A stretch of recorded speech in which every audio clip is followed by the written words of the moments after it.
Greetings and welcome to Patriot to the Core podcast. I am Forrester and I really appreciate you tuning in. This is actually episode 1 of season 1. So we are starting a brand new gig here and thanks for joining us. Before I introduce our first guest, Johnnie Yellock, I would like to just talk about the purpose of the podcast and give you an idea of some of the guests that are lined up. I've got people from veterans that served in Vietnam to people who are humanitarians who travel the world volunteering during natural disasters, people who have been injured in war, legs blown off, injuries, PTSD, all these types of suffering, the adjustments coming back home from the military or from deployments, the effects it has on families, but it's all really everything. There's always a positive twist to everything. So these are people who love our country, whether they serve in the military or whether they serve their fellow man in other ways. So please tune in each week as we have a wide variety of guests. My first guest is Johnnie Yellock, and he's actually Johnnie Yellock II. He was a teammate of my brother Mark's, and I first met him in 2008. And I wanted to have Johnnie on because not only is he a close friend of our families, but he has recently retired from the Air Force, and he actually medically retired because he was injured in 2011 while deployed in Afghanistan. His vehicle hit an IED, so he's had many surgeries. We'll get into that.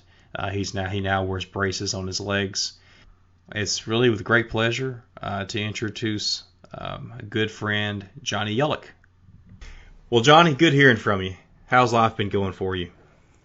I got no complaints. No complaints over here. How about you? Nah, none here either. Life is good.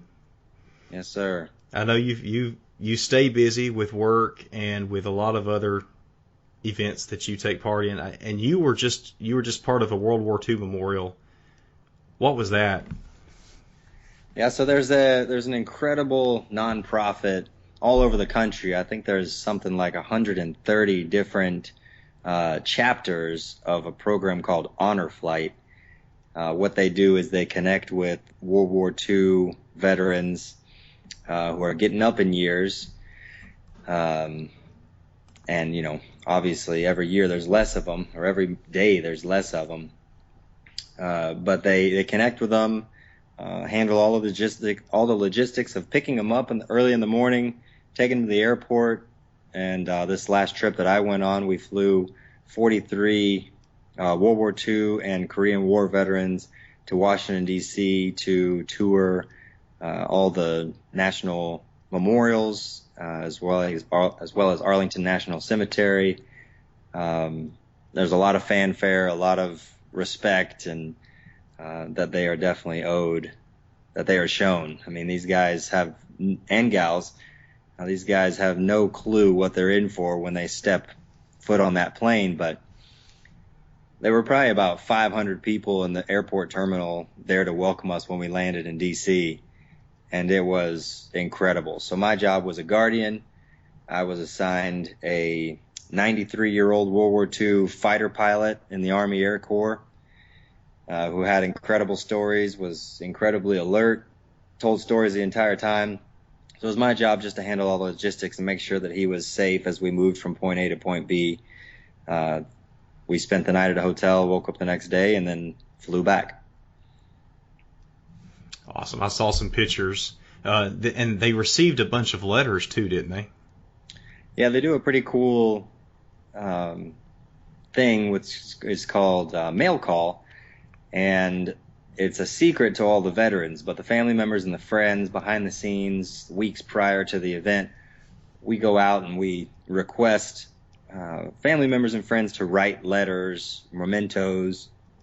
Some are specific to the veterans, some are generic. Like I went to my local elementary school and they wrote up 100 generic letters for the heroes, and they compiled them all into folders. And then on our flight home on Saturday night, they think the trip's over. They're all exhausted.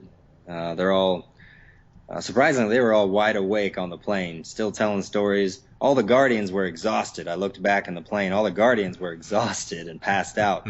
All these 90-something-year-old warriors were still bright-eyed and bushy-tailed and telling stories and reconnecting with guys with stuff they probably haven't talked about in forever. But they asked if I would get on the overhead, the PA system on the plane, and tell a little bit of my story. So I got to get on the microphone and talk to the entire flight. And there were about 100 of us and maybe 50 regular civilians on board. So I told my story to the plane using the flight attendant's microphone and told them a little bit about me. I didn't really get into a lot of details that we'll discuss, but just wanted to drive home the importance of what it's like when you're downrange and receiving mail, and kind of drew the parallel to how it is today and how I took it for granted, how easy it was to get information and correspondence from back home. I could do what we're doing right now. I could Skype or get on a satellite phone and connect with my family back home at any time. But these guys and gals back then, I mean, their family and friends back home took the time to write out personalized letters and put them in the mail, and they could take weeks to get to them. Yeah. And they get to a collection point, and it could take even longer for them to actually get it and see it. And then to respond, it takes even longer to get it back. So I told a little bit of that story, and then I called out one by one all the veterans' names, and we passed out all their information, or all their letters. It was pretty emotional on board after that. Were there all the veterans, tears shed? Oh, yeah, tears shed. Walking up and down the aisles, it was the whole thing from start to finish was an incredibly motivating and humbling experience to be a part of. And I've been fortunate enough to have been asked to be a part of their crew. So I'm actually going to fly again in about a month as part of their staff. Well, of all the events that you've done in the last 5 years, where does this one rank as far as fulfillment? This is literally by far the coolest thing I've ever been a part of. Just connecting these, the trip is pretty simple, right? Fly these guys across the country so they can see something they've never seen and then fly them back. But the emotion and the stories and all these guys connecting, and they're all telling stories that they haven't told, some of them ever, because they thought that no one would understand or no one cared or no one could relate. All of a sudden, after decades, they are in close quarters with guys that have done and seen and heard the exact same things that they experienced, all those years ago. So yeah. It was pretty incredible to be a part of and to witness. Yeah, that sounds like a great organization. I saw a video that kind of summed up, it wasn't your flight, but another one similar to it where some veterans came from different locations. And yeah, that's good stuff. Great nonprofit. Let's talk a little bit more about you. And Johnny, as I said, you were an Air Force combat controller. You have since retired, and you went through the pipeline with my brother Mark, or at least part of the pipeline. But really, I'd like to share with us, why you chose the Air Force, how you found out about combat controllers, and also why you also went to college first and got a 4-year degree. So maybe just give us some background info on you. Yeah, that's too easy. So whenever I do speak, it always starts out with my family. I mean, my father did 27 years in the Air Force. My mom did 20 years in the Air Force. My dad was a crew chief. My mom was a radio and television broadcaster. I grew up living in different places, was born overseas, but spent most of my time in Texas. And I think that really played a significant role in my life. Always kind of thrived in ever-changing circumstances, which set me up for success whenever I graduated from college and decided to join the military. I got the degree, and I wasn't really fulfilled with having that piece of paper. I did that for my parents, but I'm sure a lot of people, a lot of listeners can relate to that. And you get out and you're like, well, I don't want to do that. I need to do something that I can be proud of myself for doing. So I had heard about this job, and I went to the recruiter, and actually was talked out of combat control originally. I was talked out of it, and I enlisted to be an explosive ordnance disposal technician, EOD, and actually waited and went into the military to be an EOD. Went through basic training, started the EOD tech school, and then failed for the first time in my life. I dealt with failure, and they told me you can volunteer for another volunteer career field, or you can be at the needs of the Air Force. And I was like, well, I want to be a combat controller. And they literally laughed at me, because how are you going to fail at an EOD and then be a combat controller? The requirements and the necessary, everything that goes into being a combat controller, which I didn't know at the time, is pretty vast. Not that EOD isn't difficult as well, but so they laughed, and I made the switch, went over to the schoolhouse. The first people that I met that was training to be a combat controller lives and grew up about 30 miles north of Haleyville, Alabama. Barrett Williams, he was the first person I met. And I loved and have loved every single person that I've met in combat control ever since. It was just a perfect fit. So it was God really working in my life. And, I wasn't really happy where I was in EOD, but I failed, and I made the decision to cross train into combat control, and loved it and really thrived. It was more of a team environment. So started going through the pipeline, met Mark a couple months later. He was a team behind me. But from the beginning, he and I kind of clicked pretty quickly. We had a lot in common. Running with special operations in any military force, we're a bunch of crazy guys. I guess on the spectrum of crazy, me and Mark were toward the bottom. But it definitely takes all types, and we thrived in that role. So kind of took care of each other. But my degree was actually in engineering, and I just, when I graduated, I knew that that's not what I wanted to do. I didn't want to be in a factory at that time in my life. I wanted to do something that I could be proud of myself for doing. So that's why I joined the military. Why do you think did something change in you to where you, after failing EOD to successfully completing CCT, was there a change, or was it just it made more sense to you and it clicked, or what was it? Absolutely. I mean, it was. I didn't, and if I did not fail, I probably would have never piped up and said something. But when I was going through the training, and I failed on like the 7th day, but when I was going through the training, I didn't understand some of the ways, some of the tendencies of that group.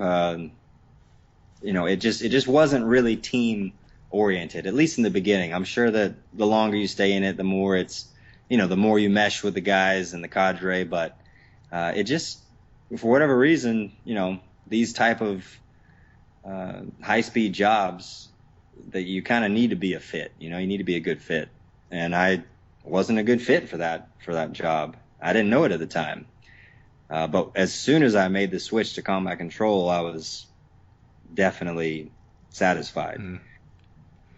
Well, describe combat control and the training pipeline, and because let's face it, everybody hears about SEALs and Army SF and Rangers and all these other guys, but very few know about combat controllers. In fact, if I meet someone and I tell them my brother was a CCT, and they tell me they know what that is, most of the time I don't believe them, unless they really say something that leads Exactly. me, that is something intelligent where I know, okay, yeah, he knows what he's talking about.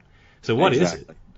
Yeah, I mean, when I joined Combat Control, I want to say there were probably 450 combat controllers active in the world. Now there's probably double that, but so there's not many of us out talking about what it is that we do. Obviously, there's a lot more Navy SEALs and a heck of a lot more Army SF. All of the career fields are extremely pertinent and viable and necessary. And Combat Control really has branded themselves as being a versatile player to be able to attach themselves to any one of those special operations forces.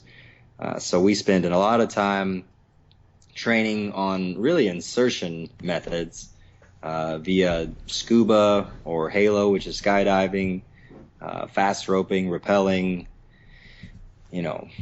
land navigation, weapons, demolitions, four-wheelers, dirt bikes. I mean, all the cool stuff you see on TV. We spend a lot of time really honing our skill with that. But our bread and butter is the fact that we train as air traffic controllers. So anyone that says they know where the combat controller is, they'll know that we're the ones with the big radios. We're the ones that talk to the aircraft. We tell them where to go, where to land, when to take off, when to release munitions or weapons on the enemy or structures. And that's our main mission downrange in this contingency is how we've been effective with close air support on the battlefield. So anytime that SEALs or Army SF team goes outside the wire, if you want to call it the wire, anytime we deploy, a combat controller will be the lone Air Force guy on the team, which has to assimilate with that team pretty quickly because you kind of have to learn their tactics and techniques and procedures pretty quickly so that you can be an effective force for them on that team. So we show up and they've already been in countries sometimes for 6 months, and we show up and we're like, hey, I'm the new guy.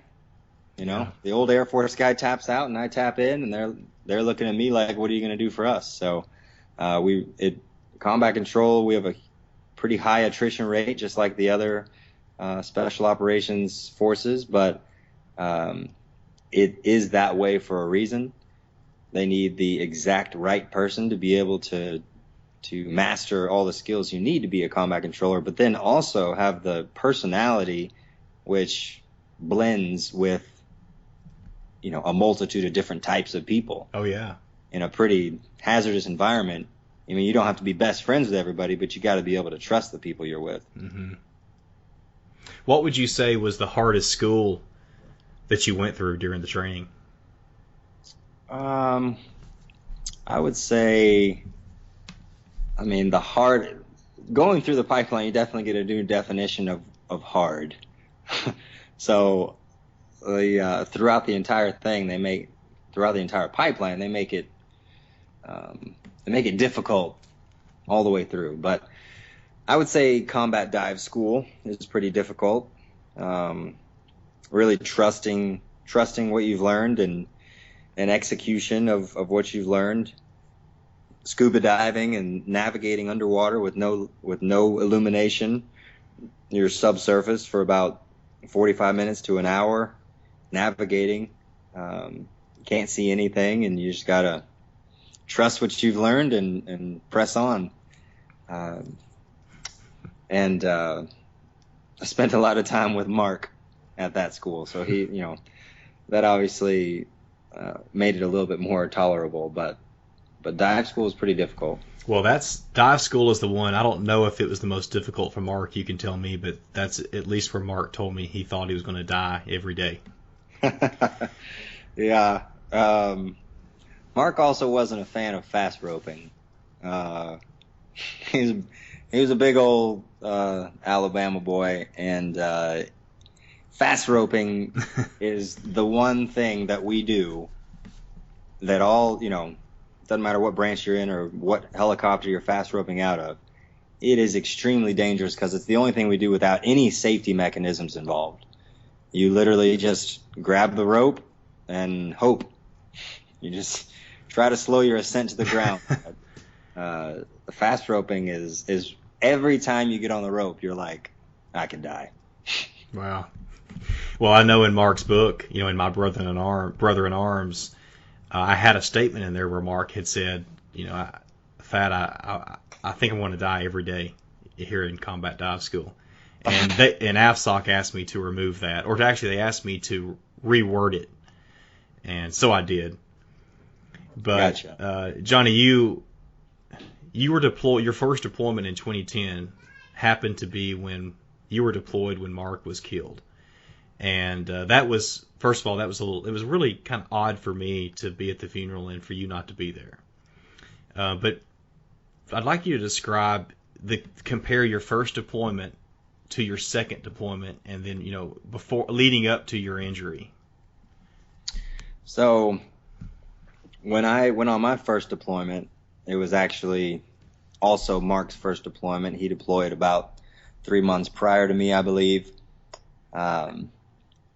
And I had been reading situation reports the entire time I was there about everything that Mark was doing. Combat controllers were spread out across the country, so we read everybody's emails and try to have a good idea of what's going on. But it seemed like Mark was always getting into it. He had what combat controllers would call, or what most special operators would call, a good deployment, where he was actually getting to action the enemy. And I was my mission was a little different than what Mark was doing. I was more in a support role in my first deployment. So I had gotten in one night from operations, and my team leader pretty nonchalantly leaned over and asked if any of us knew Mark Forrester. And I said, yeah. And he said, he's dead. And I mean, it just hit me like a freight train. Kind of, almost not even obviously the news, but then the manner the news was delivered, I was just Right. took me off my feet, and went outside, couldn't believe it. And my first thought was of y'all, was of the family, the Forrester family. And because going back to dive school, that was back, what was that, November 2008? Yeah. That was when me and Mark set off for Haleyville, Alabama, and I joined him for Thanksgiving. And that's when I had met you before then, right? No, I don't think so. Okay, so that's when I really met the whole family and fell in love with the whole Forrester family. So when Mark was killed, that's all I was thinking about was y'all. And it's tough being downrange and finding out, pretty immediately, and knowing that the family doesn't know yet. We go what's called black on comms, and no one can say anything that night. When it's nighttime over there, it's daytime over in country. I mean, in the U.S. So I called my dad. I was in the midst of selling a car back home. I called my dad and talked to him, had a conversation with him. He actually asked, how is everybody doing? And I had to tell him that everybody's fine. Only about an hour after finding out that Mark had been killed, and it's just, it's rough, but every single person will agree that it's not depressing, it's motivating, because all you want to do is continue to do the mission as well as you can in their honor and keep pushing forward, because that's how Mark went out. So how did you? So that deployment was pretty uneventful, and then you came home, and then you got deployed again. I don't know how long later, and how different was that one? Well, in the interim, 13 days prior to Mark's passing, we lost another combat controller, Danny Sanchez. And so that was a pretty rough 2 weeks. I was deployed, obviously, but my parents actually went to both of those funerals back home. So our entire combat control community got a shot to the gut. And, all of us in our generation, we had done a good job of convincing everybody how safe the job was and how we were in the Air Force and we were well trained and we'd be fine. And, and then to lose 2 guys in 13 days, I mean, the gig was up. So it's just a lot more stressful time, And when I came home, all I wanted to do was reconnect with your family. So I got home in late November, early November actually, and drove up, tried to spend some time with the family, and fast forward to May of 2011, and we had the first Memorial Ruck March in Mark's honor. And that was the first one, and I didn't actually do the ruck or the run because I was volunteering, trying to help out, and I told myself that, I'll be able to do these every year, so I'll volunteer this year, but next year I'm gonna do the walk, And a couple months later, I deployed again. Late June of 2011, I deployed to Afghanistan in the same role that Mark had deployed in his first deployment. And I was in country for 10 days.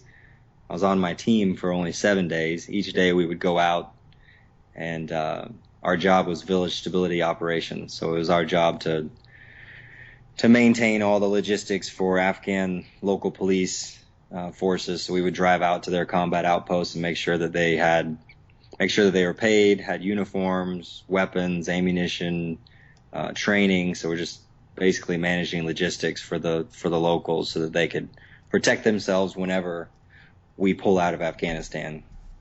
So that was my role. And on the 7th day that I was on the team, we were going to a location that was a little further away, and we'd been picking up ICOM chatter, which is just listening into the enemy's radios. We'd been picking up some chatter that they were watching us, that they could see us, and that's not uncommon. So we're pressing on with what we're doing, and we were driving in a 3-vehicle convoy. I was in the second vehicle with the team leader. I was standing up in the bed of the up-armored vehicle because we were going through some kind of rugged terrain. We were actually driving through a wadi. My interpreter was in the back of the vehicle with me. He was seated. And we went down into this wadi. So if you can imagine standing up in the bed of a truck and you go down a quick hill, you're kind of bracing yourself. And then whenever you start to come up it, you kind of got to grab hold of the top. For me, it was the turret. So I grabbed hold of the turret and had the weight in the heels of my feet. And as we started to come up and out of the wadi, our vehicle detonated an improvised explosive device, disabling our vehicle.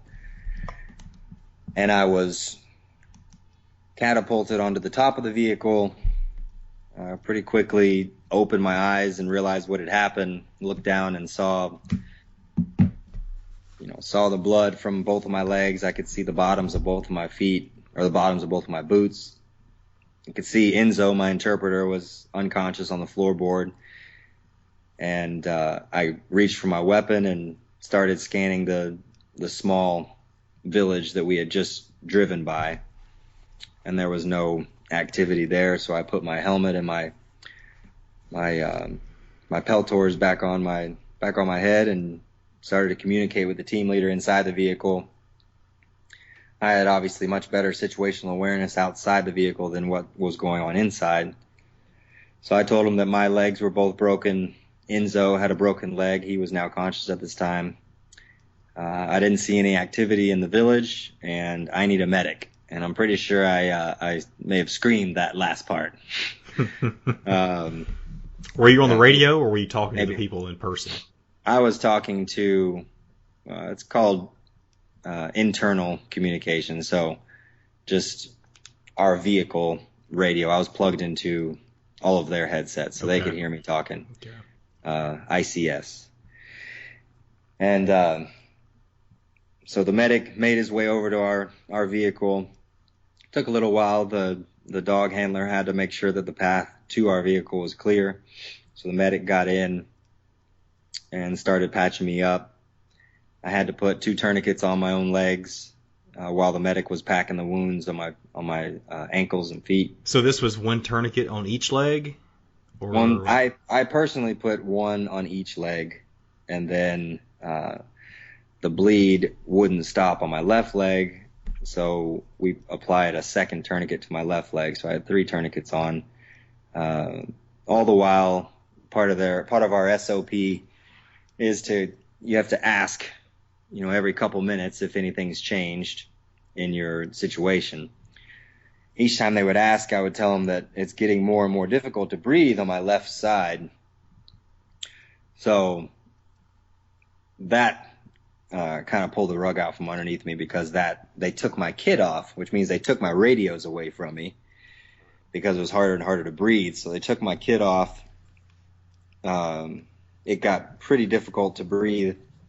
So they determined that I had a tension pneumothorax, and they gave me a needle decompression. So they put a pretty large gauge needle in my chest, and I could hear the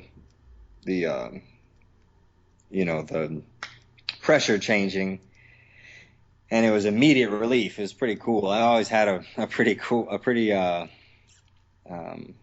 high respect and appreciation for all the medical training that I went through. So it was pretty cool to see that and actually feel that work. I obviously knew how to do it. I knew how to apply tourniquets. I know how to do a lot more than that, but it sounds so painful, though. It does sound painful, but it was absolutely an immediate relief. And anyone that's listening that's ever had it done, I'm sure there's 2 of you out there. Yeah. Out of 100,000. I can think of one other one for sure. Yeah. We'll testify that, yeah, it is a relief. It's the difference of having like a grown man standing on your chest and then having him step off. Basically, that's exactly how it felt. So all that's going on. They'd been patching me up for about 15 to 20 minutes, maybe 15 minutes. We're still in the vehicle. And one of the medics said, "Hey, man, do you want morphine?" And I was like, "Heck yeah, I want morphine." It's like, of course. It was like an afterthought, Hey, do you want some painkillers? Like, yes. I didn't even think of that, but sure, I'll take some. What do you got? Painkillers didn't do anything. Morphine didn't do anything. Anyways, they got me off the vehicle, put me on a stretcher, put me and Enzo, my interpreter, off to the side of the vehicles. They're trying to call for the medevac helicopter. I could hear the team leader or the team sergeant talking about where they should land the helicopter, and I corrected them because I knew that the current enemy tactic was to try to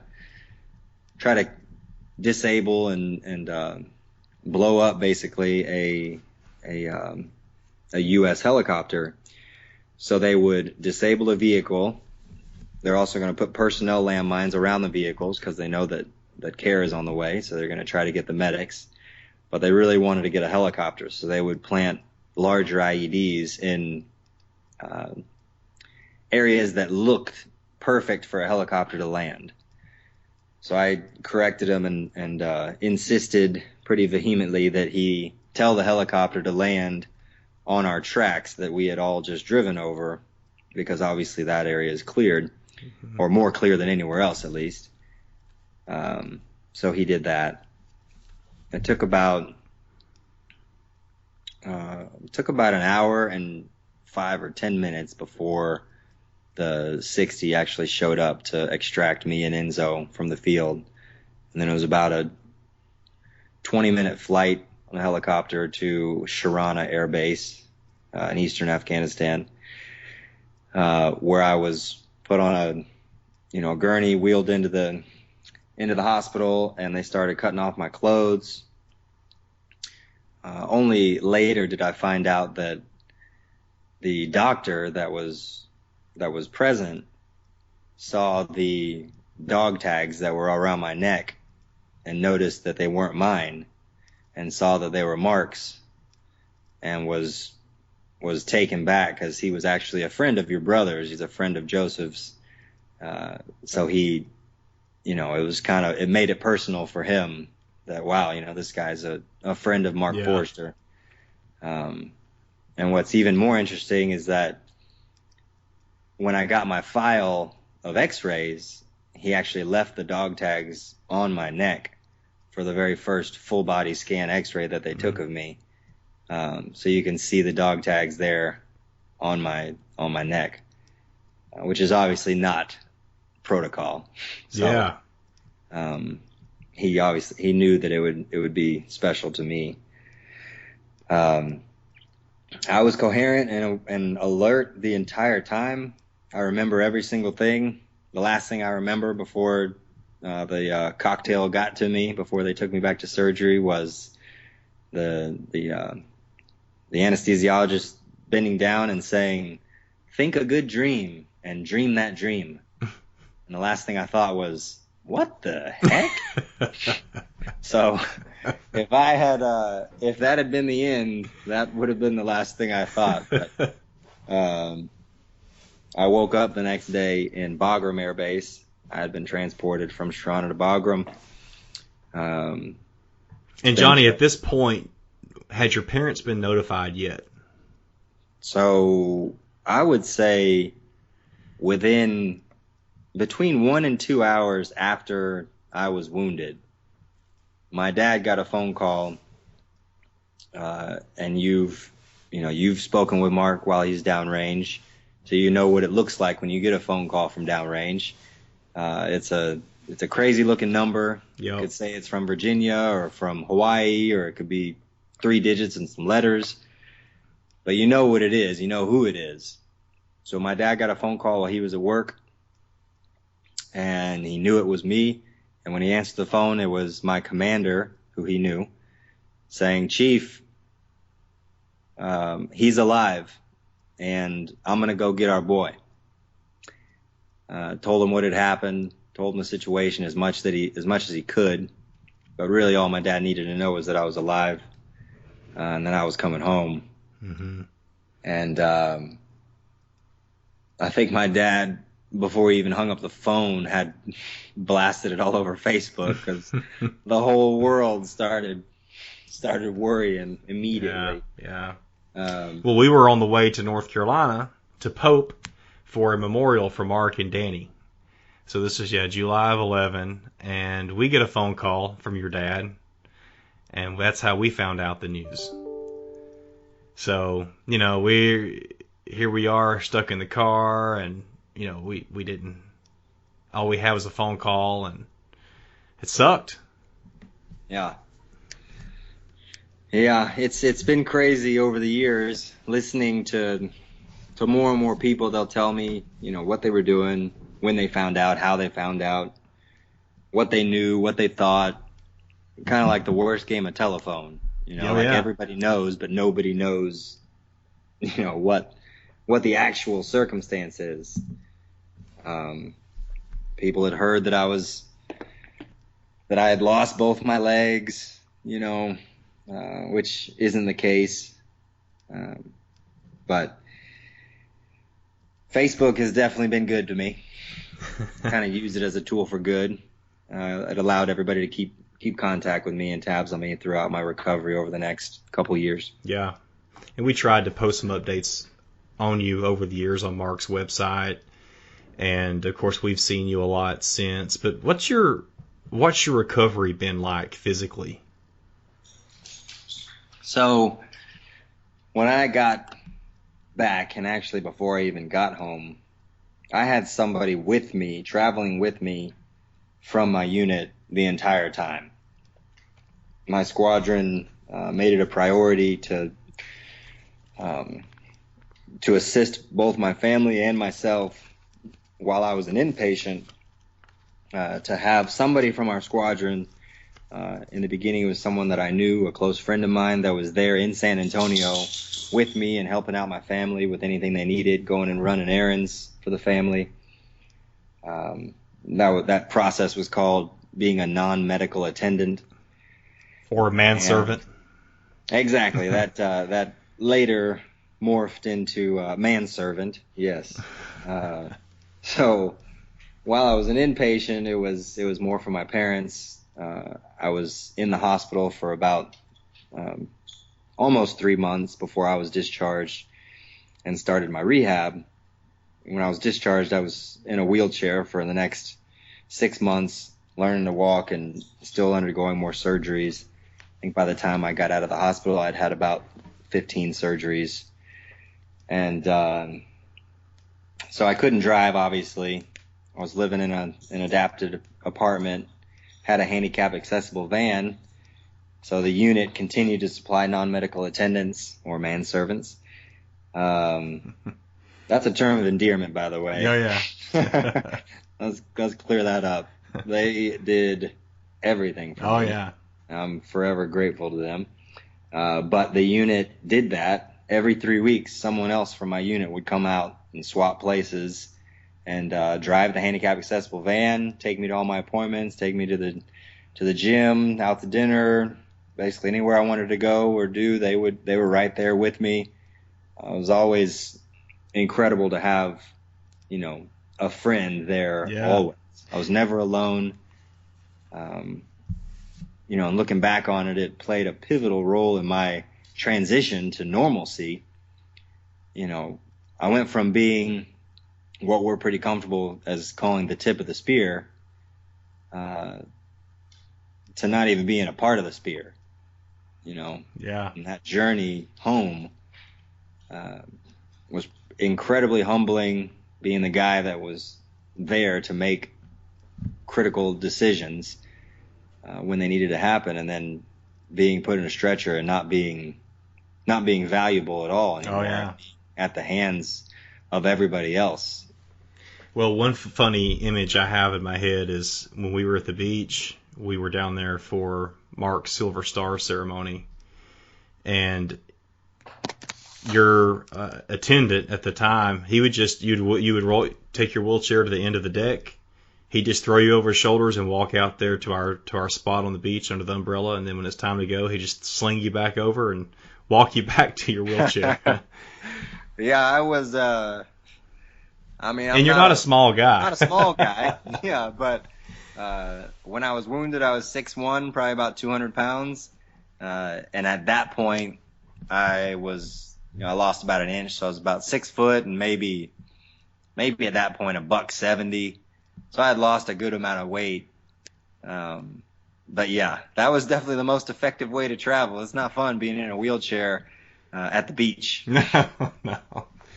Well, and Johnny, really, what effect did your recovery? Because you've had at least 30 limb-salvaging surgeries. And what is your effect? How has it affected your family? Or how did it, at least? The process of, going from being the tip of the spear and then that journey back to normalcy, it was not uncommon what took place in our family. It was very difficult. It was hard on our family. We're not, all of us, we're not proud of some of the things we did or said, but it was a very, very stressful situation, and it's not uncommon for things to play out kind of the way they did in our family. I mean, there's a lot of wounded warriors that were young and married and were divorced within a year of being wounded, and these are 20-year-old guys that go away to war and come back mangled, lost limbs, new family, and it just takes a toll on them and leads to divorce, and now they're trying to pick up the pieces. And so it's not rare for there to be a lot of turmoil in the family. Like I said, I was fortunate to have the non-medical attendants that were there to kind of motivate me and keep me upbeat and keep it positive. But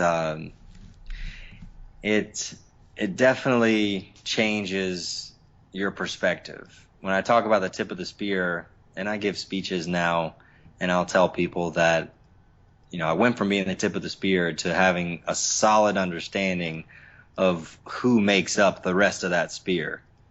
The shaft of that spear is pretty dang strong, and we wouldn't be able to do anything without everybody in all the career fields and all the personnel that go into making us a true force.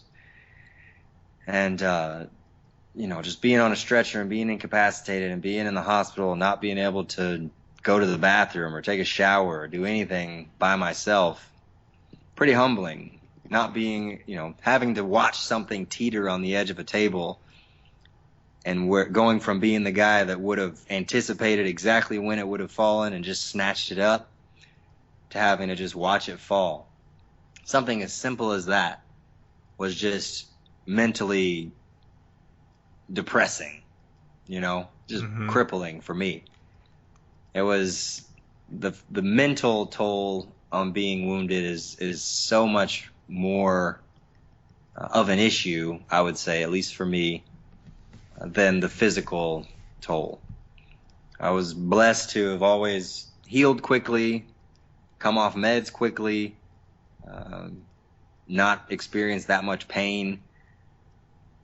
I can attribute the fact that I never dealt with like bad dreams or post-traumatic stress to the fact that I've constantly been telling my story.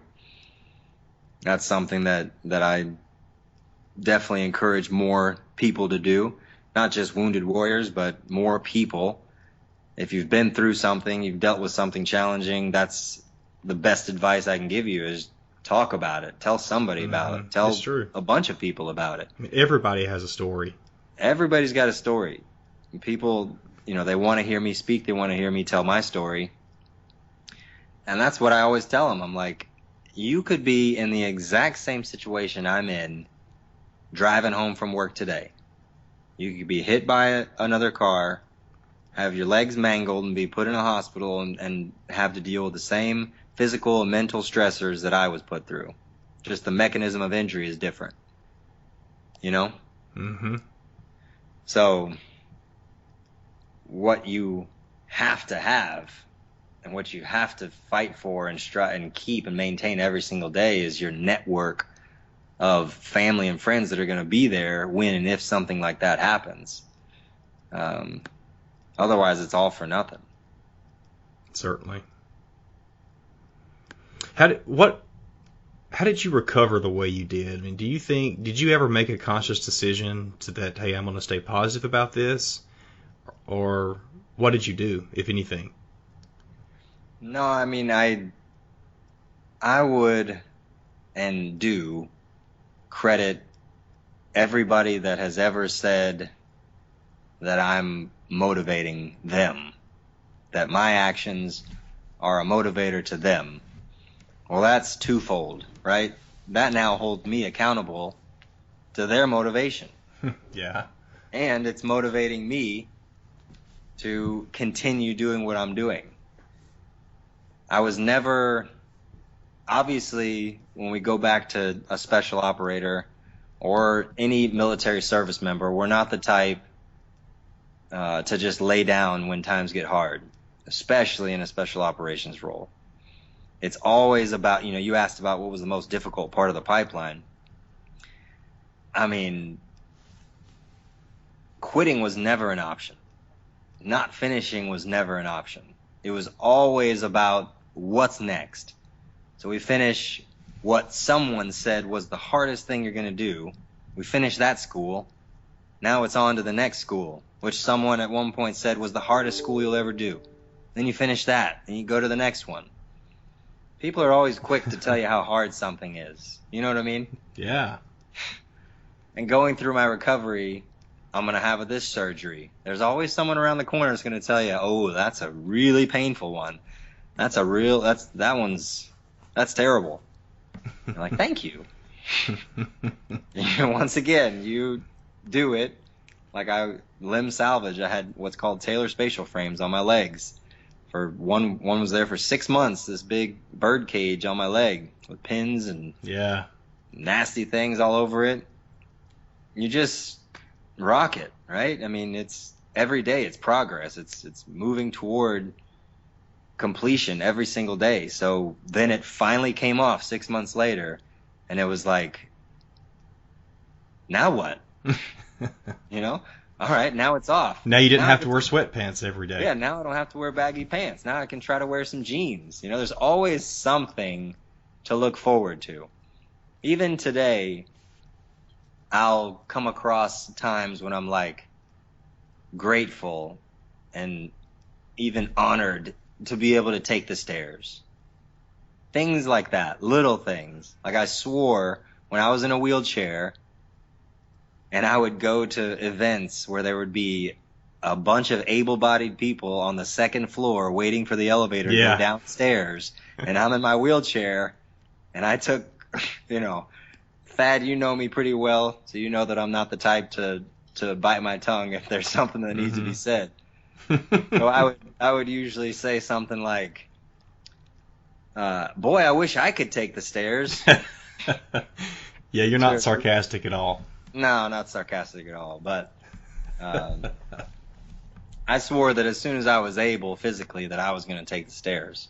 And I do today. So the end state, we kind of brushed over it. But the end state of my physical situation is my legs were both damaged so much that we had to permanently fuse my ankles in a 90-degree angle. And I now wear adaptive leg braces to be able to walk and do the things that I'm able to do today. I'm still able to scuba dive. I'm still able to skydive. I cycle. No more running. That's not good for anybody anyways. Too much impact. But as always, there's always another way to do things. There's always another way to adapt. And that's how I've really chosen to live my life. Always something to look forward to. Yeah. Well, when you were home from your first deployment, you came and spent Thanksgiving with us, as is a tradition since 2008, and we went and played football. And I just remember how fast you were. And you had played with us the year before, but I didn't remember your speed. And you were, I mean, nobody could guard you, and no one wanted to guard you. And so we stuck the youngest guy out there, or one of the youngest, quickest guys out there, Scott, to guard you. Of course, you had a few inches on him and a lot of pounds on him, but you were fast. And now to see where you can't really run. But I mean, what physical limitations do you have? So that's people ask something. You kind of started to allude to it right there, but people ask, do you miss it? Do you miss doing this or miss doing that?